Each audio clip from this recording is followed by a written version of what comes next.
कहानी की शुरुआत में हमें माइक नाम के एक इंसान को दिखाया जाता है जो अपने मालिक ऑर्थर को पेरिस की सड़कों पर घुमा रहा था। ड्राइविंग करते समय ये लोग ट्रैफिक में जाकर के फंस जाते हैं, लेकिन माइक ट्रैफिक में नहीं रुकता है। वो अपनी कार को काफी स्पीड से भगाने लगता है और इसी वजह से पेरिस की पुलिस इनके पीछे पड़ जाती है क्योंकि इन्होंने स्पीड लिमिट को तोड़ दिया था। अब माइक ऑर्थर से 1000 रुपए की शर्त लगाते हुए कहता है कि वो इन पुलिस वालों को चकमा दे सकता है। ऑर्थर इस शर्त को स्वीकार कर लेता है, लेकिन माइक पकड़ा जाता है। माइक अभी भी कह रहा था कि वो पुलिस वालों को चकमा दे सकता है, उसकी चालान नहीं कटेगी। अब इसके बाद पुलिस वाले माइक को कार से बाहर निकलने के लिए बोल रहे थे। अब जैसे ही पुलिस वाले उसे पकड़ते हैं तो वो कहता है कि उसके मालिक की तबीयत बहुत ज्यादा खराब है, वो इमरजेंसी में उन्हें हॉस्पिटल लेकर जा रहा है। अब पुलिस वाले जब डिग्गी में व्हील चेयर को देखते हैं तो उन्हें मालूम चल जाता है कि वो इंसान सच बोल रहा है और इधर ऑर्थर भी बीमार होने की पूरी एक्टिंग कर रहा था। अब यह देख करके पुलिस वालों की ही हालत खराब हो जाती है क्योंकि अगर ऑर्थर को कुछ हो गया तो उसके जिम्मेदार पुलिस वाले ही होंगे। लेकिन अब इसके बाद पुलिस वाले खुद इनकी गाड़ी को सही सलामत हॉस्पिटल तक पहुंचाते हैं और हॉस्पिटल पहुंच जाने के बाद पुलिस वहां से चली जाती है। अब उनके जाने के बाद ये लोग एक सिगरेट को जलाते हैं और उसे पीने लगते हैं और डॉक्टर के आने से पहले ही ये लोग यहाँ से चले जाते हैं। अब ये छोटा सा क्लिप दिखा करके हमें प्रेजेंट टाइम में कुछ लोगों को दिखाया जाता है जो इंटरव्यू देने के लिए आए थे।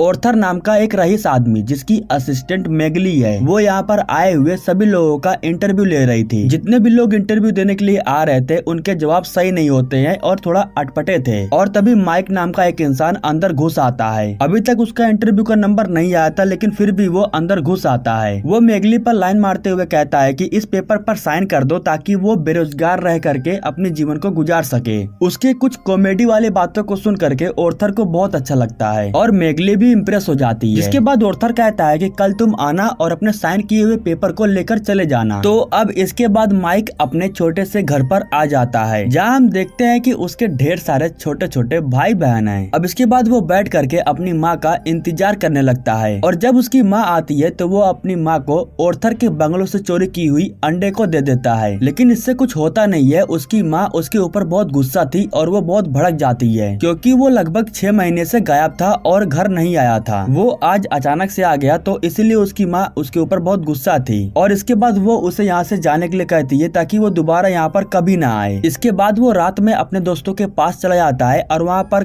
खा पी करके आराम करता है और अगले दिन सुबह हो जाने के बाद वो दोबारा से ऑर्थर के बंगलों पर जाता है। यहाँ उसकी मुलाकात युवान से होती है जो यहाँ की केयर टेकर है। माइक को काम के लिए सेलेक्ट कर लिया गया था, इसलिए युवान उसे घर के चारों तरफ घुमा करके सभी सामान दिखाती है और इसके बाद वो उसे ऑर्थर के पास लेकर आती है और बताती है कि उसे ऑर्थर के साथ हर दिन क्या करना है। दरअसल ऑर्थर का पूरा शरीर पैरालाइज हो गया था और उसी की देखभाल करने के लिए उसे रखा गया है। लेकिन बात तो तब बिगड़ जाती है जब उसे पता चलता है कि टॉयलेट करने के बाद उसे टॉयलेट भी साफ करनी होगी। पहले तो माइक बहुत गुस्सा करता है, लेकिन बाद में उसे समझ में आ जाता है कि ये उसी का काम है, उसे करना पड़ेगा। इसके बाद वो अपने काम को करना शुरू कर देता है। रात में हम ऑर्थर की बेटी एलिसा और उसके बॉयफ्रेंड सेबेस्टियन को देखते हैं जो किस करने के लिए छत पर जाते हैं, लेकिन वहाँ पर माइक बैठा हुआ था जो इन लोगों को ऐसा करते हुए देख लेता है, जो इन लोगों से कहता है कि तुम्हें इससे अच्छी जगह ढूंढ लेनी चाहिए। जिसके बाद ये लोग यहाँ से चले जाते हैं। खैर अब अगले दिन से माइक ऑर्थर का अच्छे से ख्याल रखने लगता है। ऑर्थर के लिए बहुत सारी चिट्ठियाँ आई थी जिन्हें माइक निकालता है और उसे पढ़ता है, लेकिन कुछ प्राइवेट चिट्ठियाँ थी जिन्हें वो माइक को पढ़ने से मना कर देता है। दूसरी तरफ हम युवान को देखते हैं। उसे माइक के बैग में कुछ औजार मिलता है जिस पर वो ज्यादा कुछ खास रिएक्ट नहीं करती है।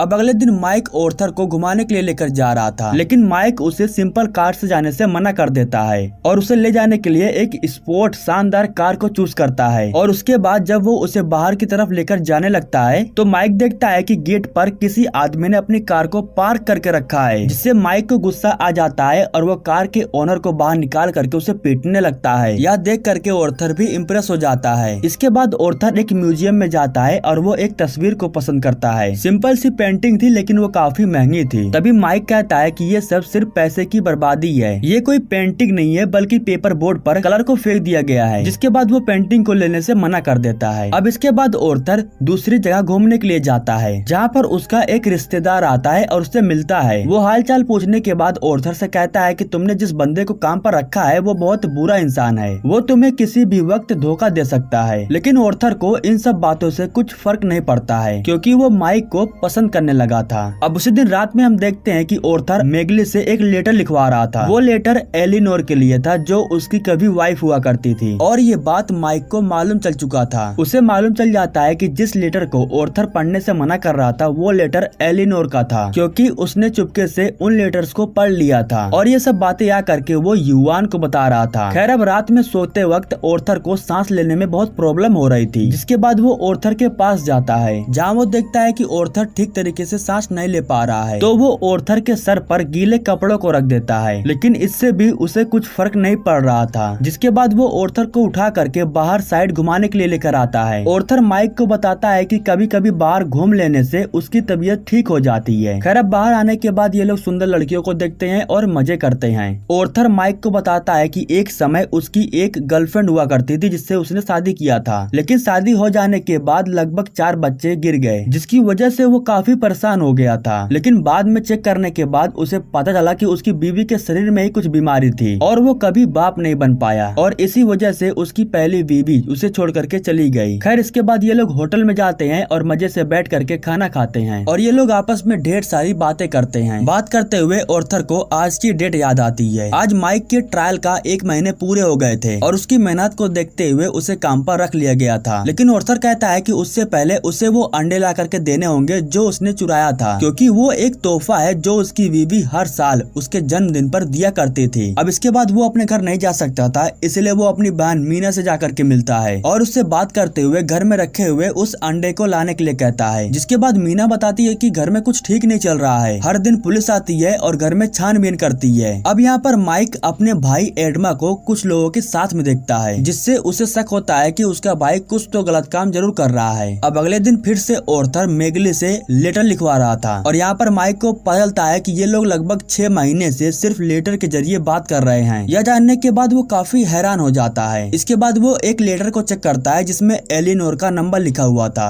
अब नंबर को देखने के बाद वो उस नंबर पर कॉल कर देता है। कॉल रिसीव होने के बाद वो ऑर्थर को बात करने के लिए देता है, लेकिन ऑर्थर शर्मा रहा था। लेकिन कुछ समय बाद वो बातें करना शुरू कर देता है और इनकी काफी लंबे समय तक बातें होती है। ये लोग एक पार्टी में जाते हैं, लेकिन पार्टी में वो सिर्फ एलिनोर से ही बातें कर रहा था।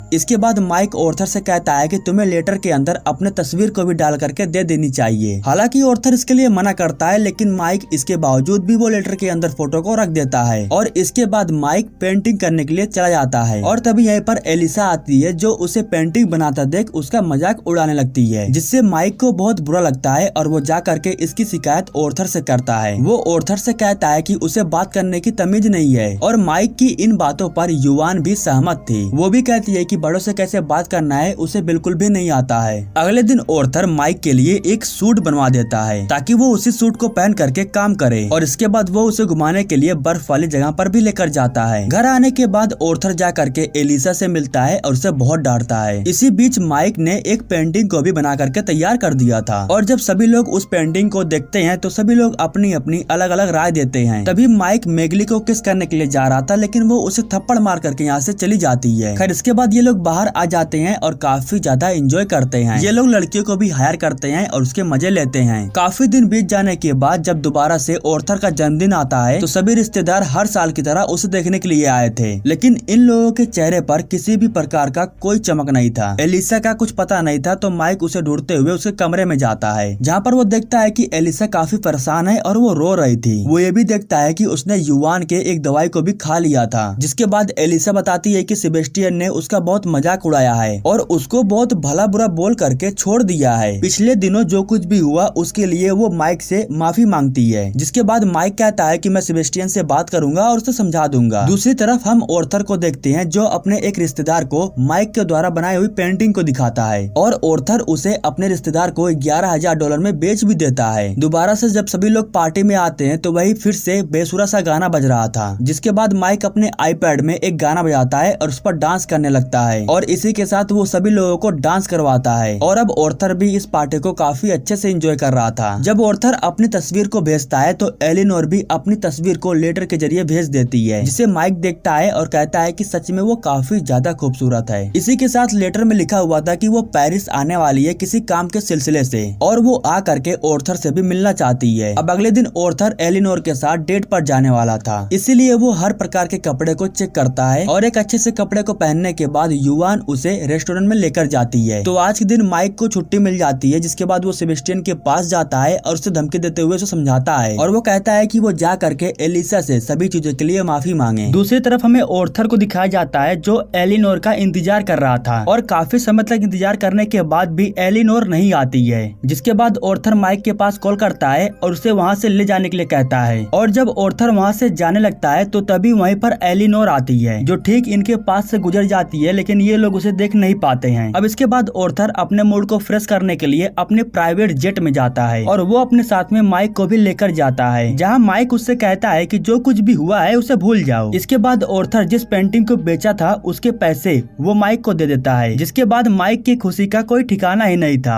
अब अगले दिन ये लोग पैराग्लाइडिंग करने के लिए पहाड़ों पर जाते हैं। ऑर्थर ने पहले भी कई बार पैराग्लाइडिंग किया था, लेकिन यहाँ पर माइक को बहुत डर लग रहा था, वो ये सब नहीं करना चाहता था। लेकिन ऑर्थर के बहुत ज्यादा कहने पर वो पैराग्लाइडिंग करने के लिए तैयार हो जाता है, लेकिन अब ऊपर जाने के बाद उसे बहुत डर लग रहा था। खैर अब रात हो जाने के बाद ये दोनों घर आ जाते हैं। घर आने के बाद हम देखते हैं कि एडमा माइक का इंतजार कर रहा था। इसके बाद एडमा जब अपने भाई से मिलता है तो वो उसे अपने घर चलने के लिए कहता है। एडमा के सर पर चोट लगी थी, जिसके बारे में माइक पूछता है, लेकिन वो बिना माइक को कुछ बताए यहाँ से चला जाता है। अब उसके चले जाने के बाद ऑर्थर माइक से उसके परिवार के बारे में पूछता है, जहाँ माइक बताता है कि उसका कोई परिवार नहीं है। जो लोग उसके साथ रह रहे हैं उन लोगों ने उसे गोद लिया था और वो उसकी माँ नहीं बल्कि वो आंटी है। उन्हें बच्चे नहीं हो रहे थे, इसलिए उन्होंने माइक को गोद ले लिया, लेकिन बाद में बच्चे हो गए। और अब माइक बताता है कि मेरी माँ अकेले ही मेरे घर को संभालती हैं। अब यह सुनने के बाद ऑर्थर को थोड़ा दुख होता है। वो माइक से कहता है कि इस समय तुम्हें अपने घर की देखभाल करनी चाहिए, न कि मेरी। तुम एक बूढ़े इंसान की देखभाल करने में अपनी जिंदगी नहीं गुजार सकते हो। इसके बाद ऑर्थर माइक को छुट्टी दे देता है और उसे यहाँ से घर जाने के लिए कहता है। अब आखिरी बार मेगेली माइक से मिलने के लिए आती है और यहाँ पर भी वो उसे लाइन ही मार रहा होता है, लेकिन यहाँ पर मेगेली अपने पार्टनर को माइक से मिलवाती है। उसके बाद माइक जा करके यूएन से मिलता है और यूएन उसे एक फाइल देती है। अब उस फाइल को ले लेने के बाद माइक यहाँ से चला जाता है। जाने से पहले वो आखिरी बार उसी ड्राइवर के पास आता है और उसे डांटते हुए कहता है कि दोबारा घर के सामने गाड़ी को पार्क मत करना। इसके बाद जब वो फाइल को चेक करता है तो उसके अंदर ऑर्थर की एक अच्छी वाली फोटो थी, जिसके बाद वो फाइल को फेंक देता है और फोटो को अपने पास रख लेता है। अब उधर हम देखते हैं कि ऑर्थर का एक नया केयर टेकर आया हुआ है जो उसके साथ बैठ करके खाना खा रहा होता है, लेकिन ऑर्थर का उसके साथ मन नहीं लग रहा था, इसलिए वो बिना खाए ही यहाँ से चला जाता है। दूसरी तरफ हम देखते हैं कि माइक अपने दोस्तों के साथ बहुत मौज मस्ती कर रहा था और अब इधर माइक के बिना ऑर्थर का मन नहीं लग रहा था। एक दिन माइक एक कंपनी में इंटरव्यू देने के लिए जाता है, जिसके बारे में उसे बिल्कुल भी नॉलेज नहीं थी,